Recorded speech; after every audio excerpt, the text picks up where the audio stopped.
हमारे पांडुरंग भगवान के अनेक भक्त हुए, उनमें से एक भक्त हुई सक्कूबाई। वैष्णव कुल में जन्म हुआ सक्कूबाई का। परिवार, माता पिता, भाई बंधु सब भक्त थे। सक्कूबाई का विवाह से पूर्व का जीवन इतना अच्छा था क्योंकि सब भक्त थे। लेकिन सक्कूबाई का विवाह किया गया, लेकिन परिवार ऐसा मिला विपरीत, और विपरीत ही नहीं, विपरीत की पराकाष्ठा, प्रतिकूल थे। घर में आई हैं, ब्याह करके आते ही पहले दूसरे दिन से ही सास ने डांटना, गाली देना, बुरी तरीके से बात करना, बेवजह बिना किसी अपराध के सक्कूबाई को कष्ट देना प्रारंभ कर। परंतु सक्कूबाई ने विचार किया कि अब ये मेरा परिवार है, अब जैसा भी है मुझे स्वीकार तो करना है। सक्कूबाई निर्वहन कर रही थी वहां पर। एक दिन सक्कूबाई अपने भवन से बाहर जल भरने के लिए सरोवर के पास गईं। तभी जय जय राम कृष्ण हरि, जय जय राम कृष्ण हरि, राम कृष्ण हरि कीर्तन करते हुए वारी जा रही थी पंढरपुर। गाते हुए, निमग्न होते हुए जय जय राम कृष्ण हरि का उद्घोष गरज करते हुए वारकरी जा रहे थे पंढरपुर। सक्कूबाई तो स्वयं को रोक नहीं पाई, उठ करके नृत्य करना चाहती थी, लेकिन अड़ोस पड़ोस की माताएं भी थी साथ में, तो रुक गई, बस देखती रही। नेत्रों से अश्रु गिर रहे हैं, मुख पर प्रसन्नता है, मनी मन नृत्य कर रही। जैसे ही वे वारकरी वारी लेकर के पंढरपुर की ओर बढ़े, उनकी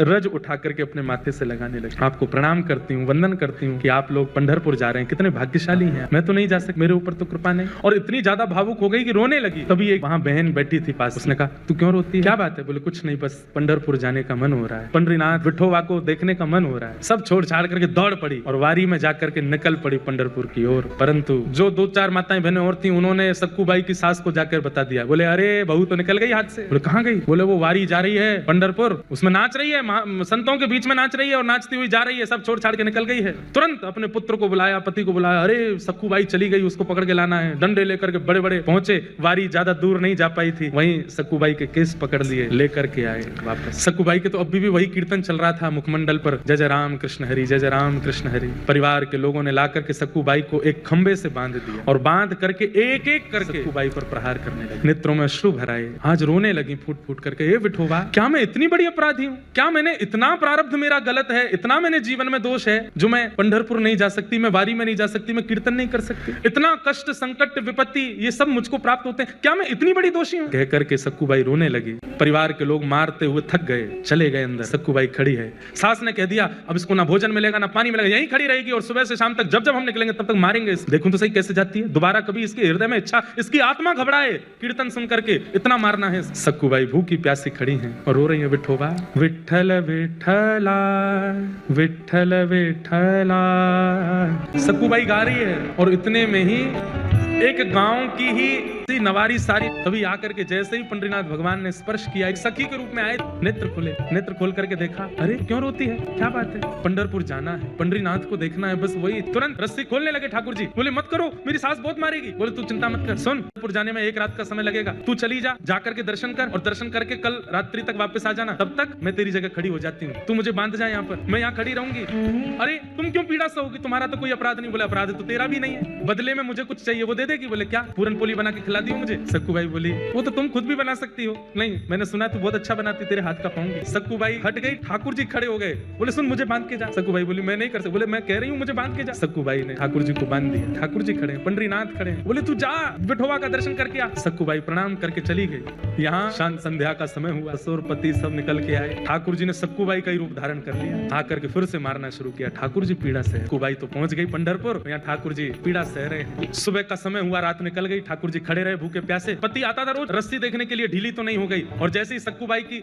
रस्सी पेट के पास से पकड़ करके देखी ढीली तो नहीं है, जैसे ही हाथ लगाया तो ठाकुर जी के अंग का स्पर्श जैसे ही पति को हुआ, उसके चित्त में दया का संचार होने लगा, दया की भावना आने लगी। इतनी दया आई, भूखी है, 2 दिन से कुछ खाया नहीं तूने, चल अभी माँ पिता को आने में देर है, तब तक मैं रस्सी खोल देता हूँ, कुछ खा ले, खुद बना के खा ले। रस्सी खोल दी, और सुन मेरे लिए भी बना देना। ठाकुर जी आटा लेकर के आए हैं और जो जो सामग्री होती है पूरन पोली में सब ठाकुर जी व्यवस्थित कर रहे हैं, अपने हाथ से पूरन पोली बना रहे हैं। और कहाँ परमात्मा सबसे पहले आरोगते हैं, लेकिन आज भक्त के परिवारियोयों को पवा रहे हैं, उसके पति को पवा रहे हैं, उसकी माता बहन को पवा रहे हैं, उसके सास ससुर को पवा। उसके बाद पति कहता है तू भी पाले, अंत में ठाकुर जी स्वयं पा रहे। पूरन पोली पवा दी, ठाकुर जी ने स्वयं पाली। पति ने कहा चल आजा, दोबारा खड़े हो गए। ठाकुर जी फिर से बांध दिया, फिर से मारना शुरू किया। वहां सक्कूबाई पहुंची है पंढरपुर, और पंढरपुर पहुंचते ही जैसे विठोबा को देखा है, कमर पर हाथ रख के सुंदर ते ध्यान उभे विटेवरी, आहा ऐसा सुंदर जिनका ध्यान है, उनका प्रत्यक्ष दर्शन करके सक्कूबाई तो मंत्र मुग्ध हो गई। ठाकुर जी के चरणों को स्पर्श करके हृदय से लगा करके दर्शन करके इतनी आनंदित हो गई। अब जैसे ही बाहर निकलने लगी, सक्कूबाई तो भूल गई कि मेरा परिवार है, मेरा घर है, मेरा पति है, मेरी सास है, कौन, सब भूल गई। कुछ स्मृति नहीं थी, बस ये लग रहा है कि मैं दूर नहीं जा सकती, मैं आपसे दूर नहीं हो सकती नाथ। ज्यों-ज्यों पग बाहर कर रही है मंदिर से, त्यों-त्यों सक्कूबाई के ऐसा लग रहा है कि मैं कैसे रहूंगी, ये विठोबा जैसे ही दिखने बंद होंगे मेरी सांस निकल ना जाए, मेरे प्राण ना चले जाए। और वही जैसे ही सक्कूबाई मंदिर से बाहर आई, विठोबा दिखने बंद हुए, व्याकुल प्राण धरत नहीं धीरज, ऐसे प्राण हो गए सक्कूबाई के। उसी समय एक क्षण में खड़ी खड़ी सक्कूबाई के प्राण निकल गए, ठाकुर जी में विलीन। ऐसे प्राण हो गए सक्कूबाई के, उसी समय एक क्षण में खड़ी खड़ी सक्कूबाई के प्राण निकल गए, ठाकुर जी में विलीन। वही वारकरी वैष्णव जो वारी लेकर के सक्कूबाई के गांव से निकले थे, वो सब वहां कीर्तन कर रहे थे। तभी देखा कि कोई माता मूर्छित हो गई, दौड़ करके सबने जाकर के देखा, श्वास देखी चल नहीं रही है, नब्ज देखी चल नहीं रही है। वैद्य आए, वैद्यों ने मृतक घोषित कर दिया। वारकरी वालों में से एक बोला, अरे ये तो वो सक्कूबाई है, इसके गाँव से तो हम लोग निकले थे, जो हमारी वारी में थोड़ी दूर चली, फिर सास ससुर पकड़ के ले गए थे, मारा पीटा, ये वही तो है। सबने मंत्रणा की, बोले इतनी सौभाग्यशाली, ठाकुर जी को देखते देखते प्राण चले गए, अब इसका शव वापस इसके घर पहुंचाना नहीं है, यही संस्कार कर दो इसे, हम वैष्णव संस्कार करें। और चंद्रभागा के तट पे जाकर के सक्कूबाई का संस्कार कर दिया वैष्णव। वहां ठाकुर जी बंधे हैं, सक्कूबाई बने।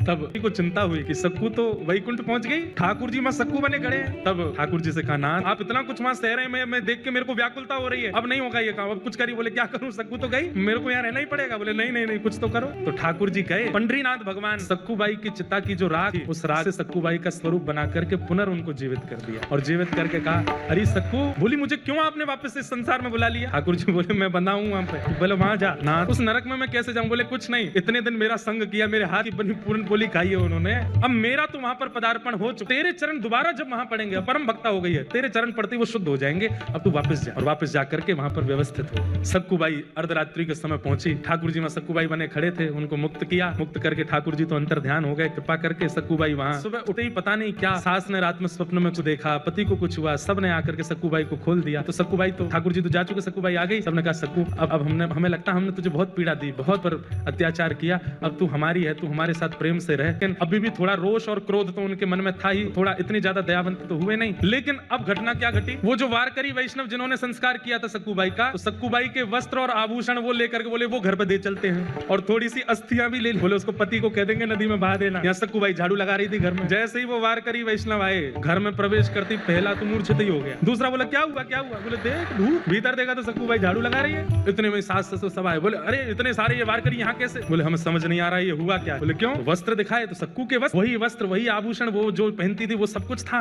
और बोले ये क्या है, बोले मटके में अस्थियां। बोले किसकी, बोले इनकी। सब अस्त व्यस्त हो गए। तो फिर सक्कूबाई ने पूरी कहानी बताई, बोले कि मैं तो यहाँ थी नहीं, मैं तो पंढरपुर में थी, ठाकुर जी का दर्शन करने के लिए गई थी, वहीं मेरे प्राण चले गए, तो आप सबने मेरा कार्य कर दिया, तो फिर तुम दोबारा जीवित कैसे। बोले कि मैं गई पंडर, आप लोग क्या। बोले हम तो सक्कू को रोज मारते थे, उससे पूरन पोली बनवाते थे। बोले सक्कू तो पंढरपुर में थी, तो यहाँ किसको मार रहे थे। तब सक्कूबाई के नेत्र सजल हो गए, बोले पंडरीनाथ खड़े थे, वही कर रहे थे सब। ये सुनते ही परिवार के लोग तो घुटनों पर बैठ गए, रोने लगे। बोले हमने ठाकुर जी को, ठाकुर जी से पूरन पोली बनवाई, हमने ठाकुर जी से सेवा करवाई। सब देख करके आश्चर्यचकित हो गए। बोले अब क्या करें। बोले बस अब सब छोड़ो, हमारे लिए इतना कुछ किया, अब उन्हीं के नगर में चलो। सब छोड़ करके श्री सक्कूबाई अपने पूरे परिवार के सहित पंढरपुर चली गई।